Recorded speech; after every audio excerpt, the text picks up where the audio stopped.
Ele tomou sobre si todas as penalidades do pecado. Em sua natureza humana, assemelhava-se a nós em todas as coisas, exceto no pecado. Olá, pessoal! Hoje falaremos sobre a humanidade de Cristo à luz dos escritos do teólogo, o venerável Fulton Sheen. Vem comigo!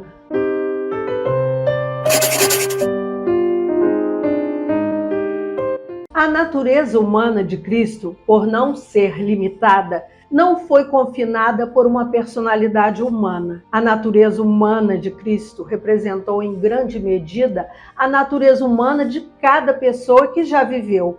Quando lemos sua genealogia no Evangelho de Mateus e de Lucas, encontramos santos e também pecadores. Encontramos mulheres do povo pagão como Ruth, encontramos uma mulher publicamente considerada pecadora como Raabe. Estes eram típicos da humanidade que Cristo assumiu em si mesmo quando encarnou. Cada ser humano que nasceria até o fim dos tempos foi incorporado a esta humanidade. Todos nós pertencemos a ela. Quando estamos confusos sobre como as pessoas são salvas, precisamos apenas perceber que, implicitamente, a salvação de todos os homens está em Cristo. Eles podem não reconhecer sua incorporação nele, mas, em certo sentido, cada pessoa é implicitamente um cristão em sua natureza humana.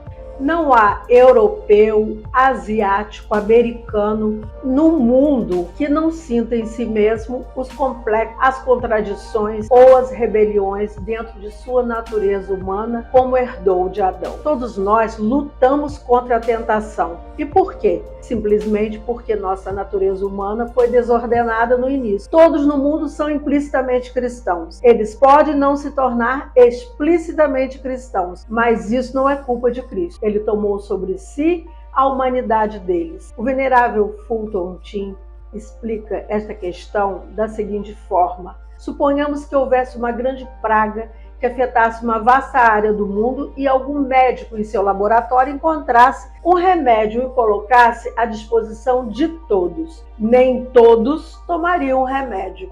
Eles poderiam dizer: como saberei se esse remédio tem eficácia? Vou curar a mim mesmo. O que ele quer dizer é que todos podem ser potencialmente salvos. Certamente não é culpa dos cientistas se não forem curados. A culpa é deles. A pessoa de Cristo trouxe salvação a todos os homens e cabe a nós a encontrarmos nele.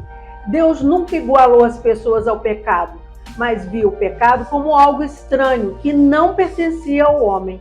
O pecado havia dominado o homem, mas ele podia libertar-se dele, para se tornar seu verdadeiro eu. Se nosso bendito Senhor não viesse à terra para sofrer todo tipo de agonia, tortura e dor que nós mesmos sofremos, poderíamos dizer: Deus sabe o que é sofrer? Algum dia ele ficou sem comida? Ele já foi cego? Ele já foi traído? A melhor maneira de descrever a humanidade de Cristo é dizendo que ele é um Deus que tomou seu próprio remédio. Ele fez um homem livre.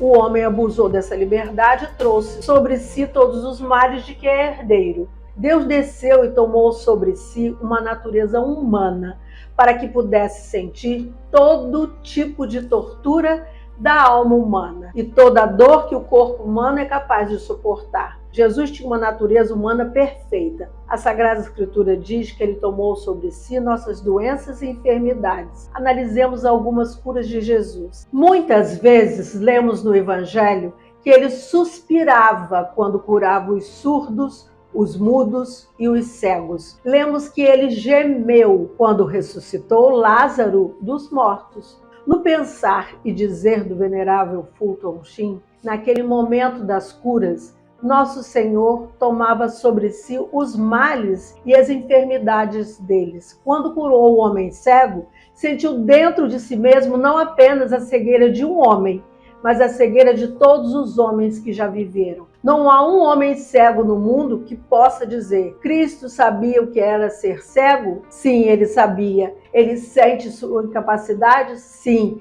ele se compadeceu não apenas o mudo que curou, mas cada mudo, quando trouxe os mortos à nova vida, sentiu a agonia da morte e sentiu medo. Jesus sabe o que é morte, sabe o que é medo da morte. Esse é o Cristo que vem a nós. Dizemos que Ele é o único que entende nossa enfermidade. E por quê? Simplesmente porque Ele teve aquela enfermidade dentro de si mesmo. Ele suportou por nós e conosco para que tivemos força e paciência como ele teve. Quando encontramos os soldados e os inimigos coroando Jesus com espinhos, batendo, açoitando, esbofeteando, cuspindo em seu rosto, o ridicularizando, o que tudo significa senão uma tentativa de arrastar a amável natureza humana de Cristo ao nível deles. Eles não podiam suportar a majestade do seu ser. Ele tomou sobre si também toda a solidão das pessoas, seus males mentais,